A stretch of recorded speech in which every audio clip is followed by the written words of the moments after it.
Hey guys, it's Steve from Sanremo. Today on the bench we have a Zoe Competition 2 group and I'm going to be showing you how to do a volumetrics programming on this. So come in close and I'll show you how it's done.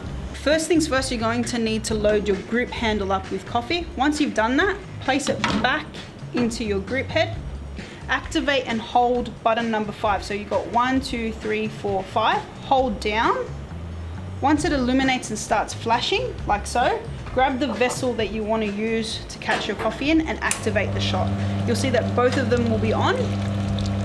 Once you have your desired weight in your cup, turn off the group head, wait a couple seconds, say approximately 10 seconds, and it will stop flashing, like so, and everything that you do program here will automatically translate over to group head number 2. Thanks guys for watching. If you have any questions, please place them below and stay tuned for our upcoming videos on the Zoe competition.